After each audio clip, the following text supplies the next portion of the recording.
ഹരിയാനയെക്കുറിച്ചാണ്. ദേശീയ രാഷ്ട്രീയത്തിൻ്റെ ശ്രദ്ധ മുഴുവൻ ഇപ്പോൾ ഹരിയാനയിലേക്കാണ്. പ്രത്യേകിച്ചും ഗുസ്തി താരങ്ങളായി വിനേഷ് ഫോഗട്ടും ബജ്രംഗ് പൂനിയയും അവിടെ കോൺഗ്രസിൽ ചേർന്നിരിക്കുന്നു. അല്പസമയം മുമ്പ് AICC ആസ്ഥാനത്തെത്തി അവർ അംഗത്വമെടുത്തിരിക്കുന്നു.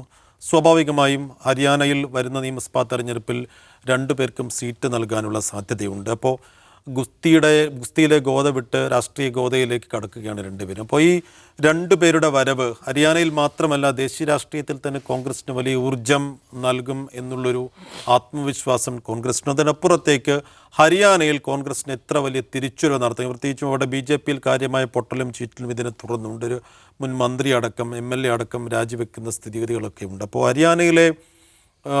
ഹരിയാന രാഷ്ട്രീയത്തിൽ എന്താണ് ഈ സമയം ഈ പുനിയയുടെയും വിനേഷ് ഫോഗട്ടിൻ്റെയും വരവ് എത്ര കണ്ട് വലിയ പ്രകമ്പനം ഉണ്ടാക്കുന്നുണ്ട് എന്നുള്ളതാണ് നമ്മൾ അവസാനമായി സംസാരിക്കുന്നത്. അസ്രക, ഈ ഹരിയാനയിൽ ഒരു എത്ര വലിയ തിരിച്ചുവരവിന് ഇപ്പോഴത്തെ ഒരു കാലാവസ്ഥ അനുസരിച്ച് കോൺഗ്രസിന് കഴിയും?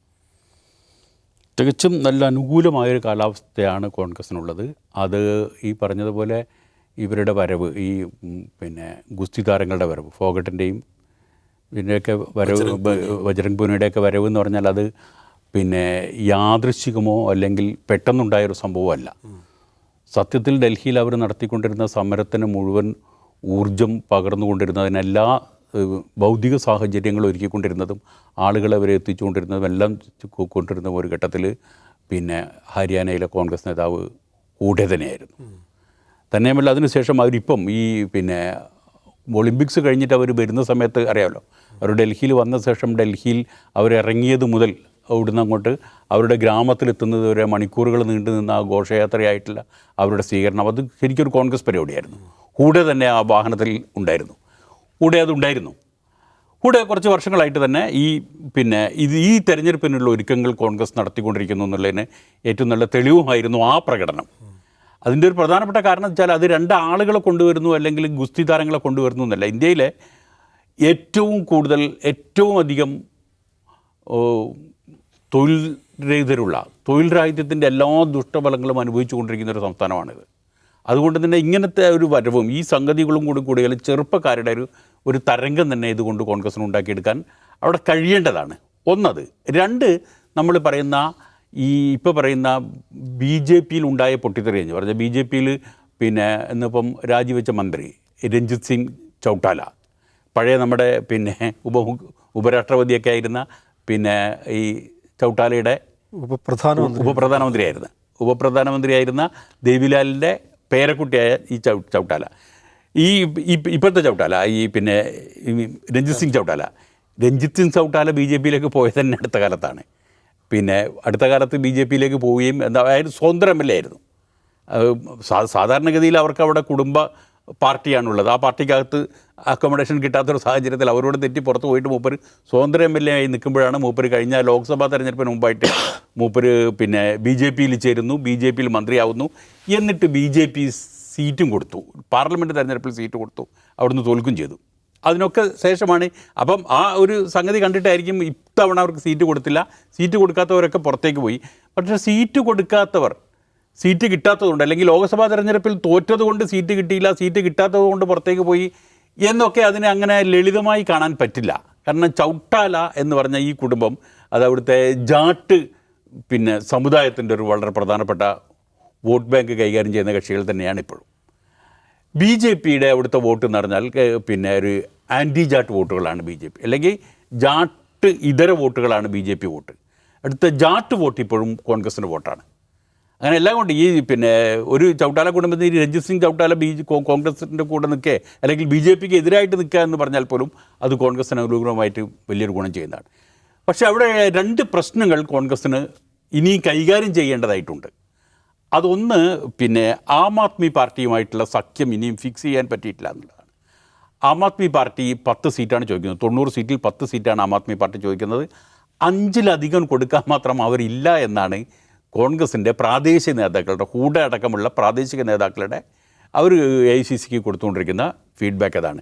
5 സീറ്റ് പരമാവധി കൊടുക്കുക, 5 സീറ്റിലധികം കൊടുക്കാൻ മാത്രം ആം ആദ്മി പാർട്ടിയില്ല. അതിലധികം ആം ആദ്മി പാർട്ടിയെ കൊണ്ട് ഗുണം കിട്ടാനില്ല, എങ്കിൽ ഒറ്റയ്ക്ക് നിൽക്കുക എന്നുള്ളതാണ്. അപ്പം ആം ആദ്മി പാർട്ടിയാണെങ്കിൽ 7 വരെ കൊടുക്കാമെന്ന് പറഞ്ഞിട്ടും സമ്മതിച്ചിട്ടും ഇല്ല. അപ്പോൾ ഈ ആം ആദ്മി പാർട്ടി കോൺഗ്രസ് ബന്ധം ഫിക്സ് ചെയ്യുക എന്നുള്ളൊരു പ്രശ്നമുണ്ട്.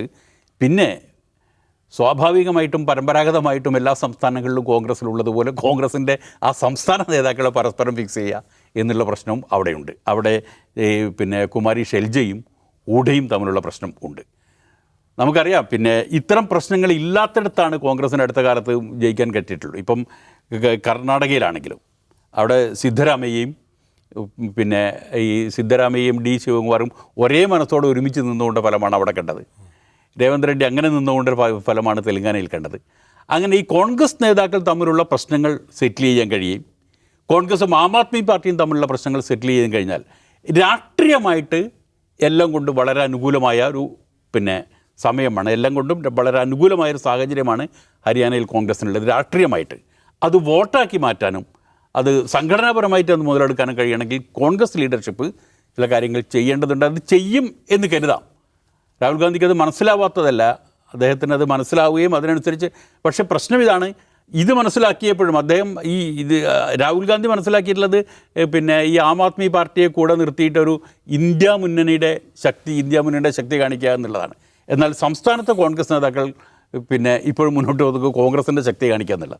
ആ പ്രശ്നം അങ്ങനെ നോക്കുകയാണെങ്കിൽ അത് പിന്നെ AICCയും ഹരിയാന പ്രദേശ് കോൺഗ്രസ് കമ്മിറ്റി നേതാക്കളും തമ്മിലുള്ള പ്രശ്നം സെറ്റിൽ ചെയ്യുക എന്നുള്ള ഘട്ടത്തിലേക്ക് വരും. അങ്ങനെ ചില സംഘടനാപരമായ പ്രശ്നങ്ങൾ അവിടെ ബാക്കിയുണ്ട്, അത് കോൺഗ്രസ് കൈകാര്യം ചെയ്യേണ്ടതാണ്. പക്ഷേ രാഷ്ട്രീയ സാഹചര്യങ്ങൾ കോൺഗ്രസിന് അനുകൂലമാണ് താനും.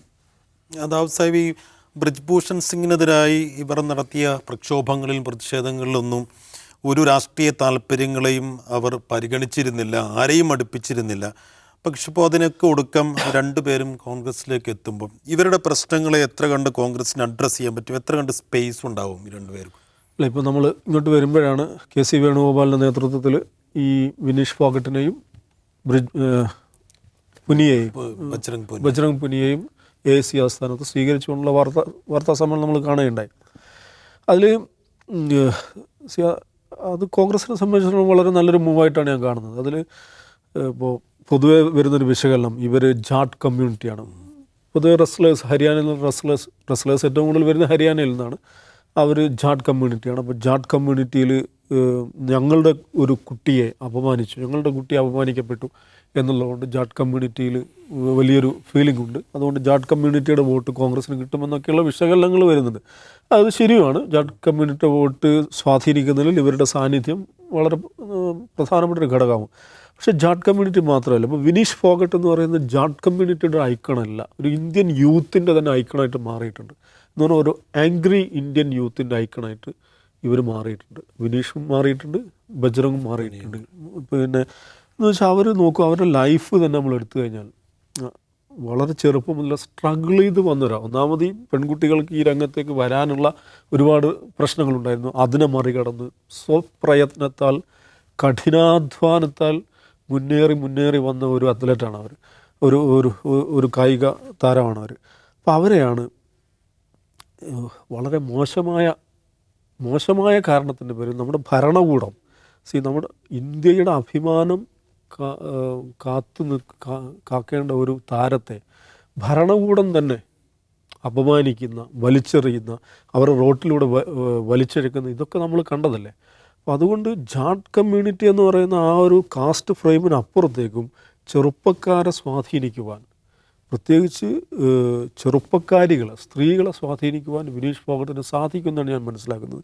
അത് ഹരിയാനയിൽ മാത്രമല്ല, ഇന്ത്യയിലെമ്പാടും കോൺഗ്രസിനെ സംബന്ധിച്ചിടത്തോളം അവരുടെ ഒരു പ്രൊപ്പഗാൻഡ ഗേൾ ആയിട്ട്, അവരുടെ ഒരു പ്രചാരണ ഒരു പോസ്റ്റർ ബോയ് ആയിട്ട് നിശ്ചയമായിട്ടും വിനീഷ് ഫോഗട്ടിന് ഉപയോഗിക്കാൻ പറ്റും. അതുകൊണ്ട് അവരെ പാർട്ടിയിലേക്ക് കൊണ്ടുവന്നുള്ളത് വളരെ ഇൻ്റലിജൻ്റ് ആയിട്ടുള്ളൊരു മൂവാണ്. അത് നിശ്ചയമായിട്ടും ഈ ഹരിയാന ഇലക്ഷനിൽ കോൺഗ്രസിന് ഗുണം ചെയ്യും. മാത്രമല്ല, ഹരിയാനയിൽ ഇപ്പോൾ നാസർ ഗവർണർ രാഷ്ട്രീയ സാഹചര്യവും കോൺഗ്രസിന് അനുകൂലമാണ്. ഇപ്പം കർഷക പ്രക്ഷോഭം, അതിൻ്റെയും പ്രധാനപ്പെട്ട ഒരു കേന്ദ്രമാണ് ഹരിയാന. ജാട്ട് കമ്മ്യൂണിറ്റി തന്നെയാണ് ആ പ്രക്ഷോഭത്തിൻ്റെയും ഇതിലുള്ളത്. പിന്നെ ഇപ്പോൾ ഉള്ള ടാലി തന്നെ BJPയെ സംബന്ധിച്ചിടത്തോളം അത്ര ഒരു കംഫർട്ട് മെജോറിറ്റി പോലും അവിടെ ഇല്ല. 42 സീറ്റേ ഉള്ളൂ. കുറേ സീറ്റുകൾ ഒഴിഞ്ഞെടുക്കുന്നതുകൊണ്ട് മാത്രമാണ് അവർ ആ അധികാരത്തിൽ നിൽക്കുന്നത്. അപ്പോൾ അതുകൊണ്ട് ആ രാഷ്ട്രീയമായും സാമൂഹികമായും ഏതർത്ഥത്തിൽ നോക്കിയാലും വളരെ ശുഭകരമായ അവസ്ഥയാണ്. പക്ഷേ വരാനിപ്പോൾ ഈ ഒരു കാൻഡിഡേറ്റ്സിൻ്റെ ലിസ്റ്റൊക്കെ ഉണ്ടാക്കുമ്പോഴാണ് യഥാർത്ഥ പ്രശ്നം പുറത്തു വരിക. ഇപ്പോൾ ആം ആദ്മിയായിട്ടുള്ള സഖ്യത്തെക്കുറിച്ച് പറഞ്ഞു. ആം ആദ്മിയുമായിട്ട് സഖ്യം ചേരുന്നതാണോ ഒറ്റയ്ക്ക് മത്സരിക്കുന്നതാണോ ഗുണം ചെയ്യുക എന്നൊരു അടിസ്ഥാന ചർച്ച തന്നെ ഉണ്ട്. ഇപ്പോൾ ഡൽഹി കഴിഞ്ഞ പബ്ലിക് ഇലക്ഷൻ, ലോക്സഭാ ഇലക്ഷനിൽ ഡൽഹിയിൽ ആം ആദ്മി പാർട്ടിയും കോൺഗ്രസും ഒന്നിച്ചാണ് തെരഞ്ഞെടുപ്പ് നേരിട്ട് വല്ല കാര്യം ഉണ്ടായില്ല, ഒരു കാര്യം ഉണ്ടായില്ല. അപ്പം ആം ആദ്മി പാർട്ടിയുമായിട്ട് കൂടിച്ചേരുന്നതുകൊണ്ട് പ്രത്യേകിച്ച് ഗുണമുണ്ടോ എന്ന ചർച്ച കോൺഗ്രസിനകത്തുണ്ട്. അത് ചർച്ച ആം ആദ്മി പാർട്ടിക്കകത്തുണ്ട്, വേറെ വിഷയം. അത് ഒരു പ്രശ്നം. രണ്ടാമത്തെ പ്രശ്നം, ഈ AIP ആയിട്ട് സഖ്യം ചെയ്യുമ്പോൾ നിശ്ചയമായിട്ടും കോൺഗ്രസ് കുറച്ച് സീറ്റുകൾ വിട്ടുകൊടുക്കേണ്ടി വരുമല്ലോ. അപ്പം സ്ഥാനാർത്ഥികൾ, സീറ്റ് നഷ്ടപ്പെട്ട സ്ഥാനാർത്ഥികൾ, കോൺഗ്രസ് സ്ഥാനാർത്ഥികൾ ഉണ്ടാക്കുന്ന കലാപം അത് വലിയൊരു പ്രശ്നമായിരിക്കും. ഇപ്പോൾ BJP തുടങ്ങിക്കഴിഞ്ഞിട്ടുണ്ട്. BJP ഇപ്പം ഫസ്റ്റ് ആദ്യഘട്ട പട്ടിക പുറത്തിറക്കിയപ്പോൾ തന്നെ 8 സിറ്റിംഗ് MLA-മാർക്കല്ലേ സീറ്റിൽ 7 സീറ്റ്, നല്ലൊരു ശതമാനം ആളുകൾ റബലാകുമെന്ന് പ്രഖ്യാപിച്ചു കഴിഞ്ഞു. വലിയ കലാപം അതിനകത്ത് നടക്കുകയാണ്. അപ്പോൾ അതും അവിടുത്തെ ഇലക്ഷൻ്റെ ചാർജുള്ള BJP-യുടെ നേതാവും പഴയ ത്രിപുര മുഖ്യമന്ത്രിയാണ് വിപ്ലവ് ദേവ് പറഞ്ഞ, ഇന്നലെ പത്രസമ്മേളനത്തിൽ പറഞ്ഞ കാര്യം എന്ന് വെച്ചിട്ടുണ്ടെങ്കിൽ മുമ്പൊക്കെ നമുക്കൊരു സ്ഥാനാർത്ഥിയെ കിട്ടണമെങ്കിൽ വാതിലിൽ പോയി മുട്ടണമായിരുന്നു, പ്ലീസ് സ്ഥാനാർത്ഥിയാകുമെന്ന് പറഞ്ഞ് തപ്പി പിടിക്കേണ്ടതുണ്ടായിരുന്നു. ഇപ്പോൾ ഓരോ സീറ്റിലും 10-15 ആളുകൾ മത്സരിക്കാൻ സന്നദ്ധമായിരിക്കുകയാണ്. അത്രയും ശക്തമാണ് BJP എന്നാണ് പുള്ളി പറഞ്ഞത്. അപ്പോൾ BJP-യിൽ പൊട്ടിത്തെറി ആരംഭിച്ചു കഴിഞ്ഞു. കോൺഗ്രസിൽ പൊട്ടിത്തെറി ആരംഭിക്കാത്തത് ലിസ്റ്റ് പ്രസിദ്ധീകരിക്കാത്തതുകൊണ്ടാണ്. അപ്പോൾ ആം ആദ്മി പാർട്ടിയുടെ സഖ്യം ചേരുമ്പോൾ കോൺഗ്രസിനെ സംബന്ധിച്ചിടത്തോളം പൊട്ടിത്തെറിക്കുള്ള സാധ്യത അതിൻ്റെ ഒരു അളവ് കൂടും. അതുകൊണ്ട് ആം ആദ്മി പാർട്ടിയുമായുള്ള സഖ്യമാണോ ഒറ്റയ്ക്ക് മത്സരിക്കുന്നതാണോ ഗുണം ചെയ്യുക എന്നൊരു ഡിസ്കഷനുണ്ട്. അതിൽ തീർപ്പ് കൽപ്പിച്ചിട്ട് വേണം ഈ സഖ്യത്തിലേക്ക് കടക്കൽ. അതുകൊണ്ട് കോൺഗ്രസ്സിൽ ഇനി പ്രശ്നങ്ങളെല്ലാം കഴിഞ്ഞു, വളരെ ഈസി വാക്ക് ഓവർ നമുക്ക് പറയാൻ പറ്റില്ല, കാത്തിരുന്ന് കാണണം. പക്ഷേ പൊതുവായൊരു രാഷ്ട്രീയ സാഹചര്യം നോക്കുമ്പോൾ കോൺഗ്രസിന് അനുകൂലമായ അന്തരീക്ഷമാണ് ഹരിയാനയിലുള്ളത്. അതിൽ ഈ പറയുന്ന വിനീഷ് ഫോഗറ്റിനെയും പുനിയെയും പാർട്ടിയിലേക്ക് കൊണ്ടുവന്നു, അവരെ സ്ഥാനാർത്ഥിയാക്കാൻ തീരുമാനിച്ചു എന്നുള്ളത് വളരെ ഗംഭീരമായ മൂവാണ്. ഈ നിലക്കുള്ള ഗ്രാസ് റൂട്ട് ലെവലിൽ സ്വാധീനിക്കാൻ പറ്റുന്ന ആളുകളെ കണ്ടെത്തുക, അവരെ പാർട്ടിയിലേക്ക് കൊണ്ടുവരിക, അവരെ സംഘടനയുടെ ഭാഗമാക്കുക എന്നൊക്കെയുള്ളത് നല്ലൊരു പൊളിറ്റിക്കൽ സ്ട്രാറ്റജിയാണ്. BJP പലയിടത്തും അതാണ് ചെയ്തിരുന്നത് കഴിഞ്ഞ കുറേ കാലങ്ങളിൽ. അത് കോൺഗ്രസ് ആ ഒരു സ്ട്രാറ്റജി കുറച്ചും കൂടെ ഒന്ന് വിശാലമാക്കിയാൽ അവർക്ക് നന്നാവും. ഞാൻ എപ്പോഴും പറയുന്നത് പോലെ വിനീഷ് ഫോഗട്ട് എന്ന് പറയുമ്പോൾ അവരെന്തിൻ്റെ ഐക്കണാണ്? പൊരുതുന്ന ഇന്ത്യൻ യുവത്വത്തിൻ്റെ, ഇന്ത്യൻ സ്ത്രീത്വത്തിൻ്റെ ഐക്കണാണ്. അവരെയാണ് അവർ പിടിച്ചുകൊണ്ട് വന്നിരിക്കുന്നത്. ഇതേപോലെ ഇതേക്കാൾ ഗംഭീരമായ പോരാട്ടം നടത്തിയ ഒരു ഐക്കണുണ്ട്, ബിൽക്കീസ് ബാനു, ഓർമ്മയുണ്ടോ? ഇന്ത്യൻ ഫെമിനിസ്റ്റ് ഹിസ്റ്ററിയിൽ ഇത്രയും ഗംഭീരമായ ഒരു സിസ്റ്റത്തോട്, ഒരു വ്യവസ്ഥയോട്, ഒരു സംവിധാനത്തോട് ഒട്ടാകെ ഒന്നിച്ചു നിന്ന് ഇത്രയും ധീരവും കർക്കശവുമായ പോരാട്ടം നടത്തിയ ഒരു സ്ത്രീ ഇന്ത്യൻ ചരിത്രത്തിലുണ്ടാവില്ല. അവരെ കോൺഗ്രസ്സിന് അവരെ പിടിച്ച് രാജ്യസഭയിൽ ഒരു സീറ്റ് കൊടുത്തിരുന്നെങ്കിലും എന്താ സംഭവിക്കുക ആലോചിച്ച് നോക്കൂ. അവരാ രാജ്യസഭയിൽ ഇരുന്നിട്ട് അമിത്ഷായുടെ നരേന്ദ്രമോദിയുടെ മുഖത്ത് നോക്കി പ്രസംഗിക്കുന്ന ഒരു ദിവസം ഒന്ന് ഓർത്ത് നോക്കൂ. ഇതാണ് രാഷ്ട്രീയം എന്ന് പറയുന്നത്. ഇങ്ങനെയുള്ള മനുഷ്യരെ കണ്ടെത്തുക, അവരെ ലൊക്കേറ്റ് ചെയ്യുക, അവരെ ഈ രാഷ്ട്രീയത്തിൻ്റെ ഭാഗമാക്കുക, ഇതൊക്കെയാണ് എന്താ പറയുക ഒരു ജൈവികമായ രാഷ്ട്രീയ പ്രവർത്തനം എന്ന് പറയുന്നത്. ആ ഒരു സംഗതിയെ ഇനിയും വിശാലമാക്കാൻ കോൺഗ്രസ്സിന് സാധിക്കുമെങ്കിൽ അതിന് ഗംഭീരമായ ഭാവിയുണ്ട്. അപ്പോൾ ഈ പാർട്ടിയിലേക്ക് എടുത്തത് കൊണ്ടും വന്നത് കൊണ്ടുമായില്ല, രാജ്യം കണ്ട ഏറ്റവും വലിയ പോരാട്ടത്തിൻ്റെ ഐക്കണുകളാണ് ഈ പുനിയയും ഒപ്പം വിനേഷ് ഫോഗട്ടുമെല്ലാം. അപ്പം അവർ ഉയർത്തുന്ന പ്രശ്നങ്ങളെയൊക്കെ കോൺഗ്രസിന് എത്ര കണ്ട് അഡ്രസ്സ് ചെയ്യാൻ പറ്റും, എത്ര കണ്ട് സ്പേസ് ഇവർക്കൊക്കെ ഉണ്ടാകും എന്നുള്ളതാണ് നോക്കിക്കാണേണ്ടത്. ഔട്ട് ഓഫ് ഫോക്കസ് അവസാനിക്കുന്നു. നാളെ വീണ്ടും ഇരിക്കാം.